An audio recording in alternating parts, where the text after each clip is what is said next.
Hello, it's Melissa Richardson Banks, and this is my second week of quarantine, self-quarantining in Houston, Texas. I thought I would start off by updating how it has been this past week and how I feel today. So I think it's important for you to know that it's not easy. I think sometimes we look and see people from afar and we think that their lives are so much easier, and the photographs that they put online and all these things makes it seem like their life is peachy keen. But it's been a roller coaster ride for me, and even though I've worked for myself for 20 years and have a routine and how I work, what has been interesting to me is how it has affected me emotionally this week.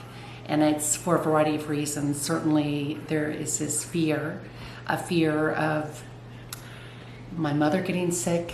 I'm getting sick and I can't take care of my mom, my siblings, all of my friends and other loved ones, colleagues, people I've worked with over the years, and people I don't know.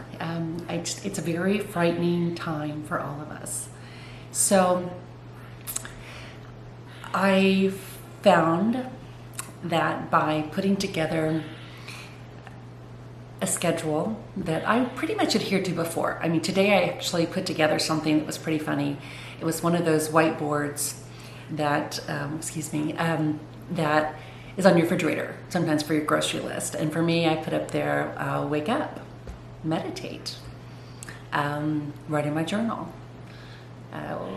feed and give my dog her medications, walk my dog, make coffee, drink coffee, have meetings, which was actually great. It felt really, to me, finally normal today a little bit, because I had, even though, well, I say that, it wasn't quite normal, but at least it felt like I was having a conversation with people that I work with in California, and I was here in Houston, and it felt normal for a moment. And I guess it made me think about what is normal, because nothing has ever been really normal, I guess. It's normal for that moment. If you think back and you think this is normal, well, things always shake up a little bit. You know, I always talk about snow globes, because my Aunt Sandra, who is now passed away, but she was handicapped, and she was either on crutches or in a wheelchair most of her life. But she had a whole collection of snow globes. And that made an impact on me, and it made me realize that we build these worlds, we live in the worlds. And actually, Sandra would say it day in and day out. She had a lot of activities, but they were pretty much, she was housebound most of the time. And we would come visit her and laugh with her and play games with her and play dress up and play beauty parlor, which she loved. So there are all kinds of wonderful things that we can do to I guess to entertain ourselves. I shouldn't say they're wonderful, but it's the idea that we don't always have to fill the time either. I think that's the key. The thing that I had to remember this week was I didn't necessarily have to fill it with something. I didn't have to, I was okay if I needed just to rest, or if I wanted just to meditate, if I wanted to do a yoga class, if I didn't want to do a yoga class, if I just wanted to cook.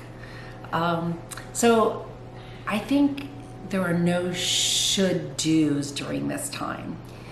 And I'm gonna take it one day at a time, just like AA or any other 12-step program is take it one day at a time. Try to be in the present. My profession is marketing, which tends to be always looking ahead. So I'm always living in the future when I'm doing my job right. I'm thinking 3 to 6 months out to a year out.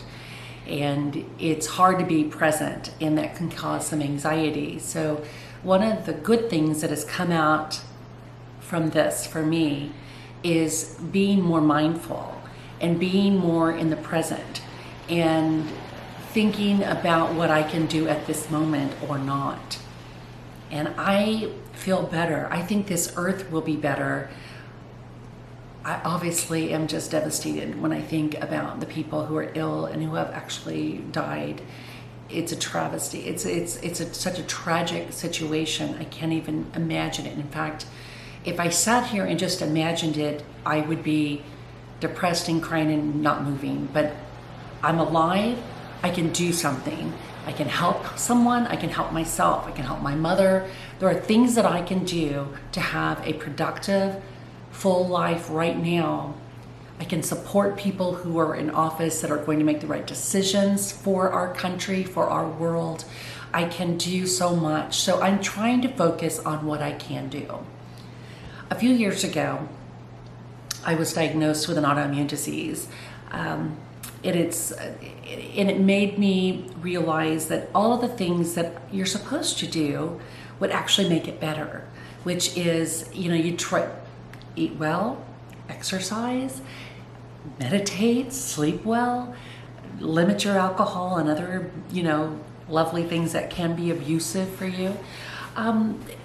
So this is a wake-up call for me, and I think for a lot of people. So this is start of my week 2. Really, I've been going at this since March 1st, but with respect to the city of Houston's official stay home, work safe, this is week 2.